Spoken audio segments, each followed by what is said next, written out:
Good morning मेरे प्यारे बच्चों, ध्यान दीजिए। आज हम आप लोगों को कक्षा 12वीं के रासायनिक बलगतिकी केमिकल काइनेटिक्स लेसन के बारे में बताने जा रहे हैं। तो सबसे पहले हम अपना ध्यान रखेंगे कि ये रासायनिक बलगतिकी क्या है, केमिकल काइनेटिक्स क्या है। तो रासायनिक शब्द आ रहा है मतलब कि रसायन से है, और बलगतिकी मतलब कि गति। तो फिजिकल केमिस्ट्री मतलब कि भौतिक रसायन की वह शाखा जिसके अंतर्गत हम अध्ययन करते हैं। भौतिक रसायन की, फिजिकल केमिस्ट्री की वह शाखा जिसके अंतर्गत हम अध्ययन करते हैं किसका चीज़, अभिक्रिया की दर, रेट ऑफ रिएक्शन। अभिक्रिया किस दर से हो रही है, धीरे हो रही है, तेजी से हो रही है, ठीक ना। अभिक्रिया की दर और अभिक्रिया दर को प्रभावित करने वाले कारक कौन कौन से फैक्टर है जो कि अभिक्रिया के दर को प्रभावित करते हैं, उन कारकों का तथा अभिक्रिया की क्रियाविधि, मैकेनिज्म ऑफ रिएक्शन का अध्ययन हम भौतिक रसायन की जिस शाखा के अंतर्गत करते हैं उसे कहते हैं केमिकल काइनेटिक्स, रासायनिक बलगतिकी। क्या कर भाई, क्या क्या स्टडी करती है, तो भौतिक रसायन की वह शाखा जिसके अंतर्गत रासायनिक अभिक्रियाओं की दर, अभिक्रियाओं की दर को प्रभावित करने वाले कारक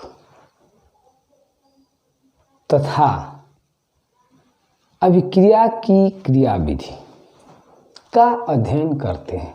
अब इसमें भाई हम क्या बताएं हम लोगों को कि रासायनिक अभिक्रिया की दर तथा दर को प्रभावित करने वाले कारक। तो दर को प्रभावित करने वाले कारक में सांद्रता, ताप और उत्प्रेरक, ये सब ऐसे कारक है जो कि अभिक्रिया के दर को प्रभावित करते हैं। तो हम इनका भी अध्ययन करेंगे, इन फैक्टर का भी, कारक का भी, सांद्रता का भी और ताप का भी और उत्प्रेरक का भी, ठीक। और अभिक्रिया कितनी स्टेप्स में हो रही है, इसकी क्रिया विधि क्या है, मैकेनिज्म क्या है, उसका अध्ययन हम रासायनिक बलगतिकी में करते हैं, ठीक ना। उसे कहते हैं रासायनिक बलगतिकी। अब गति के आधार पर, वेग के आधार पर हम अभिक्रियाओं को 3 वर्गों में बांट देते हैं जिसे हमें ध्यान देना है। पहला है अति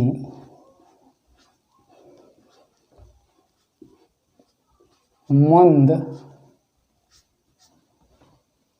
अतिमंद अभिक्रिया, अतिमंद अभिक्रिया,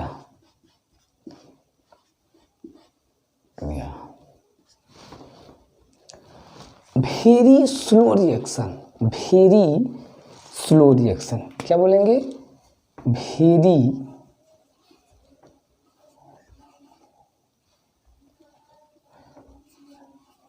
स्लो रिएक्शन,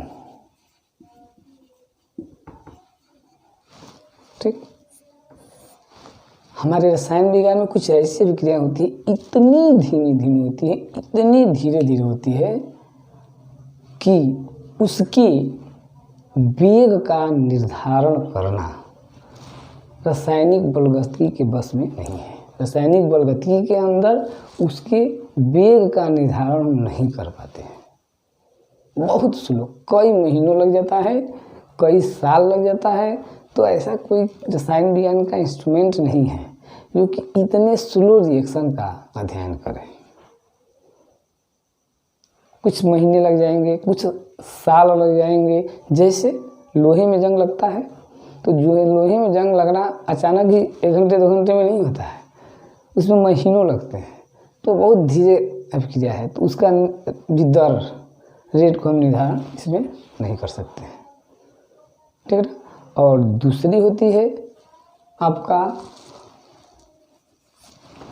जो अभिक्रिया होती है वो होती है अति तीव्र अभिक्रिया, तीव्र अभिक्रिया, अभिक्रिया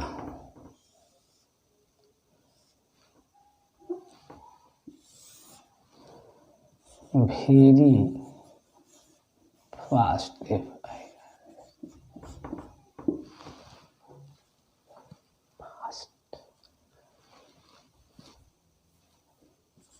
फास्ट बहुत तीव्र होती है।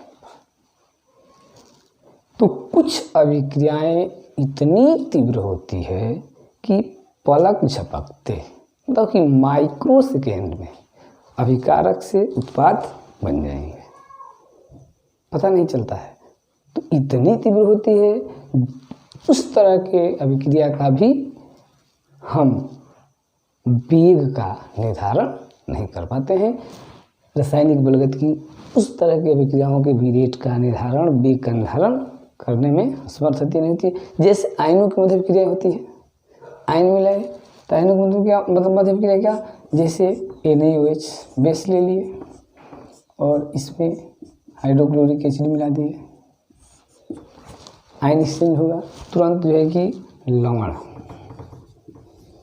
और जल बनेगा। इतनी तीव्र होती है, मिलाए तुरंत बन जाता है। न्यूट्रलाइजेशन रिएक्शन हम बोलते हैं, उदासीनीकरण अभिक्रिया। तो इसके वेग का भी निर्धारण नहीं कर पाती। और तीसरी टाइप की जो अभिक्रिया है उसको बोलते हैं मंद अभिक्रिया, मंद अभिक्रिया, मॉडरेट रेट ऑफ रिएक्शन। इसको क्या बोलते हैं, मॉडरेट रेट ऑफ रिएक्शन। ऐसी अभिक्रियाओं की दर का निर्धारण रासायनिक बलगतिकी केमिकल काइनेटिक्स के अंदर किया जाता है।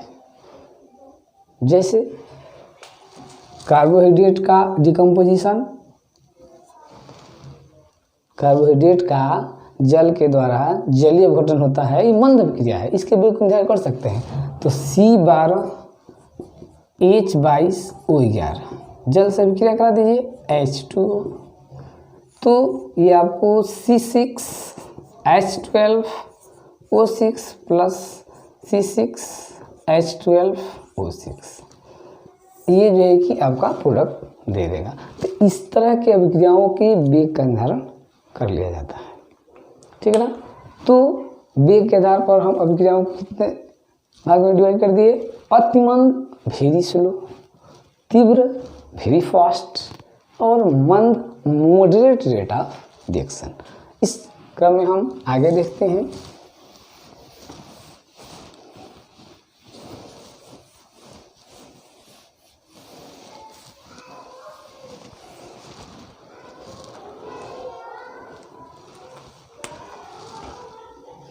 अभिक्रिया की दर, अभिक्रिया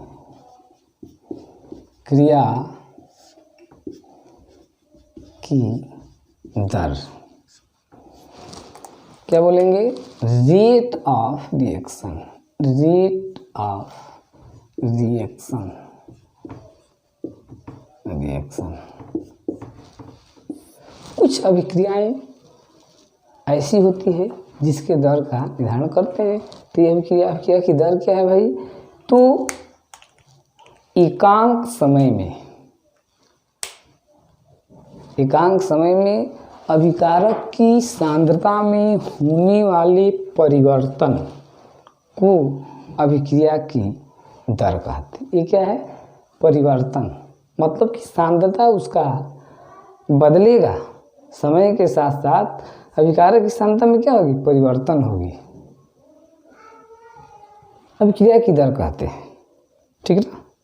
तो सांद्रता में परिवर्तन, तो अभिकारक की सांद्रता घटती है और उत्पाद की सांद्रता बढ़ती है। तो एकांक समय में अभिकारक की सांद्रता में होने वाले परिवर्तन।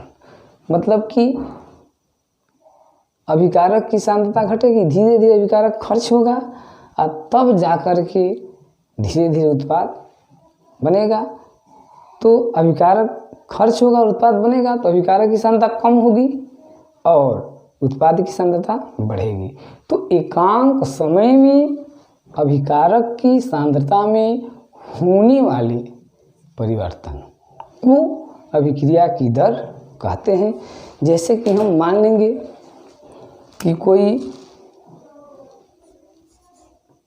रिएक्टेंट है और उससे प्रोडक्ट बन रहा है, आर रिएक्टेंट है और चेंज होकर के प्रोडक्ट दे रहा है, तो उस कंडीशन में अभिक्रिया की दर, अभिक्रिया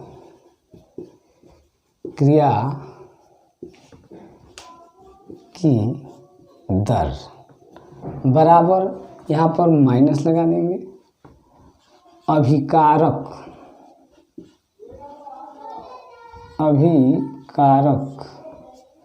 की सांद्रता में परिवर्तन अब बटे में समयांतराल बराबर, प्लस लगा देंगे, उत्पाद की सांद्रता में परिवर्तन अब बटे में समयांतराल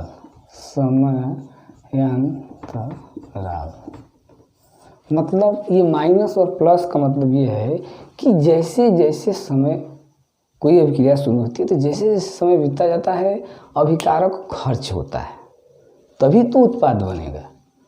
तो जैसे लकड़ी को हम जलाते हैं तो लकड़ी खर्च होती है और राख की मात्रा बढ़ती जाती है, तो लकड़ी अभिकारक है और उत्पाद राख है, तो धीरे धीरे लकड़ी घटेगी। तो माइनस साइन, ये जो माइनस साइन लगाए हैं, यह इंडिकेट करता है कि समय बीतने के साथ साथ अभिकारक की सांद्रता घटेगी और उत्पादों की राख की सांद्रता बढ़ेगी।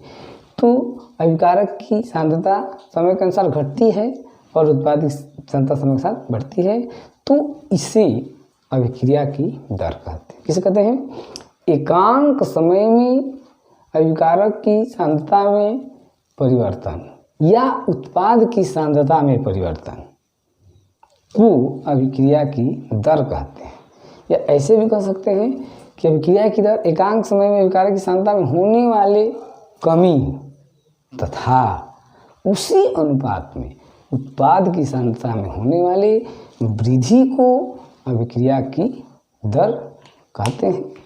इसके बाद हम देखते हैं, अब मान लीजिए कि हमको प्रदर्शित करना है, तो जैसे ये है आर रिएक्टेंट है, प्रोडक्ट दे रहा है, तो आर रिएक्टेंट है और प्रोडक्ट दे रहा है, तो अभिक्रिया की दर, रेट ऑफ रिएक्शन हमें निकालना है, rate of reaction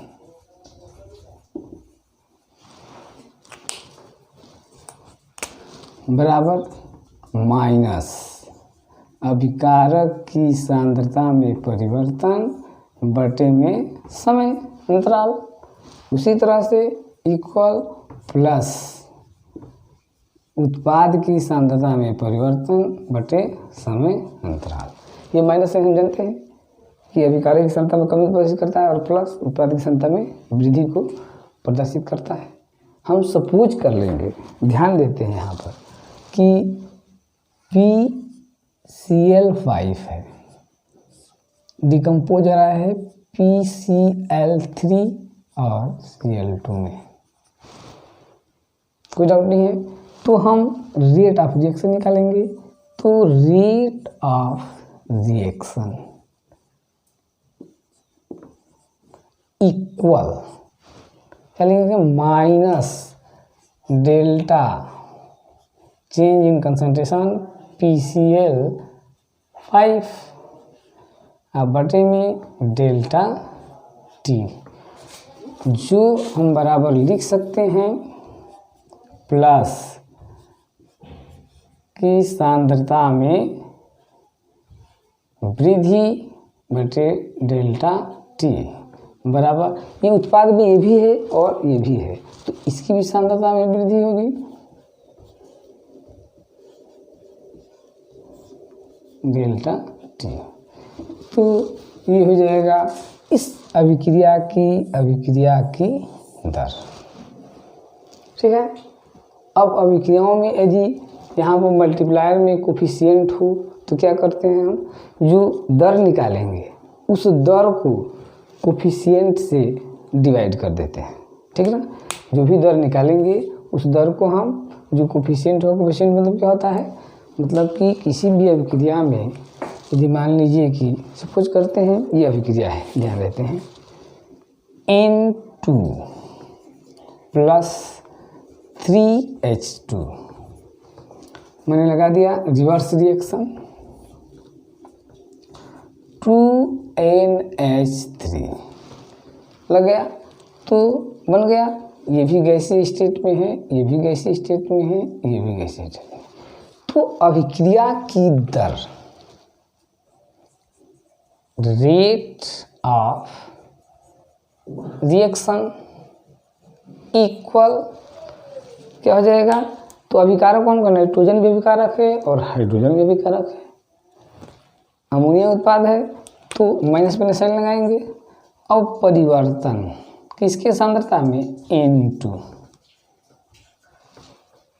by delta T बराबर, ये भी अभिकारक है तो यहाँ भी लगाएंगे माइनस परिवर्तन H2 बटे में डेल्टा टी बराबर, अब ये उत्पाद हो गया तो प्लस लगा देंगे, प्लस डेल्टा NH3 बटे में डेल्टा टी।